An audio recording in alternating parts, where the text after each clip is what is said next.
Price lord. Jesus in me ministry சார்பாக உங்களை வாழ்த்து வரவேற்கிறேன். இந்த நாளில் எலியாவின் 40 நாள் முழங்கால் யுத்த ஜெபத்தில் உங்களை சந்திப்பதில் மிகுந்த மகிழ்ச்சி அடைகிறேன். எனக்கு பிரியமான தேவச்சனமே, நீங்கள் அசைக்கப்படுவதில்லை. இன்றைக்கு கர்த்தர் உங்களுக்கு சொல்கிற வார்த்தை தான், நீங்கள் அசைக்கப்பட மாட்டீங்க. ஏன்னா கர்த்தர் உங்கள் வலது பாசத்தில் நிழலாக இருக்கிறபடியாக நீங்கள் அசைக்கப்பட மாட்டீங்க. இன்றைக்கி உங்களோட தேவைகள் இருக்குதா? அநேக லோன் பேமெண்ட், டியூ பேமெண்ட் எல்லாம் கட்ட வேண்டியது இருக்குதா? இன்றைக்கி நான் நிறைய தடவை ஜோம் பண்ணி பார்த்துட்டு ஒரு சிம்டம்ஸுமே இல்லை, கேட்குறவங்களாம் இல்லைன்றாங்க. யார்கிட்ட கேட்குறேன்னே தெரில, கேட்குறவங்களாம் இல்லைன்றாங்களே, ஏதாவது ஒரு காரணம் சொல்கிறாங்களே, எனக்கு உதவி யாருமே செய்ய மாட்டாங்களே நீங்கள் நினைக்கிறீங்களா?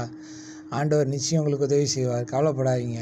அவர் நினச்சா புதுசாக ஒரு ஆள் அனுப்பி கூட உங்களுக்கு உதவி செய்வார். நிச்சயமாக அவர் யாரை கொண்டுனாலும் எப்படினாலும் உங்களுக்கு உதவி செய்யணும்னு நினச்சிட்டாருன்னா 8 கதவை அடைச்சாலும் 9வது ஒரு கதவை திறந்து உங்களுக்கு உதவி செய்வார். ஆமேன். கர்த்தர் மேலே இருக்க விசுவாசத்தை மட்டும் விடாதீங்க. நீ விசுவாசத்தால் தேவனுடைய மகிமையை காண்பா என்று நான் உனக்கு சொல்லவில்லையான்னு ஆண்டவர் சொன்னார். உங்களுடைய எண்ணங்களை உயிர்ப்பீங்க. நிச்சயம் கர்த்தர் உங்களுக்குள்ள அற்புதத்தை செய்வார். நீங்கள் இப்போ விசுவாசிக்கிறீங்களா? இப்போயும் உங்களுக்கு அற்புதம் செய்கிறதுக்கு அவர் பக்கத்திலே இருக்கிறாரு. நீங்கள் செய்ய வேண்டியதெல்லாம் ஒன்று தான், விசுவாசமாக இருக்கணும். அந்த விசுவாசத்தை பெருகும்படியாக நம்ம இப்படி ஜெபிப்போமா? அன்பின் பரலோக தகப்பனே, இந்த நல்ல வேலையை நன்றி செலுத்துகிறோம்ப்பா. இந்த வேலையில் ஆண்டவரே உங்களுடைய பிள்ளைகள் கையீடு செய்கிற காரியங்களை கர்த்தர் ஆசீர்வதிக்கும்படியாக ஆண்டவரே கொடுத்துருக்கதான நல்ல வாய்ப்புகளுக்காண்டி ஸ்தோத்திரம். இயேசுவின் நாமத்தினால் ஆண்டவரே அதற்கு விரோதமாக எழும்பி இருக்கிற எல்லா பொருளாதார முடக்கங்களை இயேசுவின் நாமத்தில் கடிந்து கட்டி அப்புறப்படுத்தி செபிக்கிறேன்.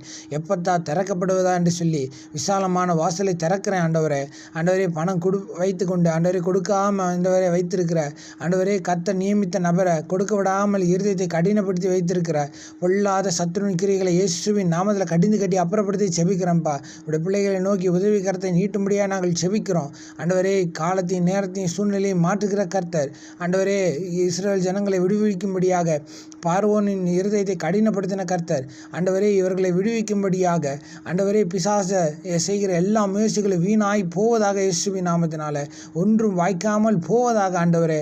இதுவரைக்கும் பிசாசு செய்கிற காரியங்கள், பிசாசு கொடுத்த சூழ்நிலையை பார்த்த முடிய ஜனங்கள் இனி கர்த்தர் கொடுக்கிற சூழ்நிலை, கர்த்தர் கொடுக்கிற ஆசீர்வாதங்களை பார்க்கத்தக்கதாய் உதவி கரத்தை கர்த்தர் நீட்டும்படியாக நாங்கள் செபிக்கிறோம். ஆண்டவரே அற்புதமாய் நடத்துங்க, அதிசயமாய் நடத்துங்க. போகிற காரியங்கள் ஜெயமாய் முடியட்டும்.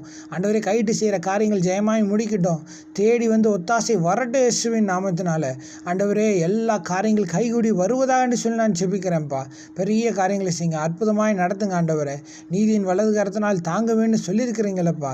இயேசுவின் நாமத்தினால் உங்களுடைய நீதியின் வலது கரத்தினால் பிள்ளைகளை தாங்குங்கப்பா. உங்கள் நம்பி வந்திருக்கிற பிள்ளைகள் வெட்கப்பட்டு போக மாட்டாங்க. ஆண்டவரே அப்பா, நீர் அப்படியாக காரியங்களை வாய்க்க செய்கிற தயவுக்காண்டி கோடான கோடி ஸ்தோத்திரம். ஆண்டவரே இயேசுவே, நீர் இந்த நாள் அற்புதத்தை செய்யுங்கப்பா. நாளைக்கு தேவ ஆலயத்துக்கு போகும் பொழுது ஆண்டவரே அவர்கள் சாட்சி சொல்லத்தக்கதாய், கர்த்தர் எனக்கு இவ்வளவாய் நன்மை செய்தார்னு சொல்லத்தக்கதாய் ஆண்டவரே எல்லா காரியங்களையும் நேர்த்தியாய் நடத்தி முடிக்கும்படியாக நாங்கள் செபிக்கிறோம். ஆண்டவரே கர்த்தர் பெரிய காரியங்களை செய்யுங்க, அற்புதமாய் நடத்துங்க. இயேசுவின் நாமத்தின் நல்ல பிதாவே, ஆமென்.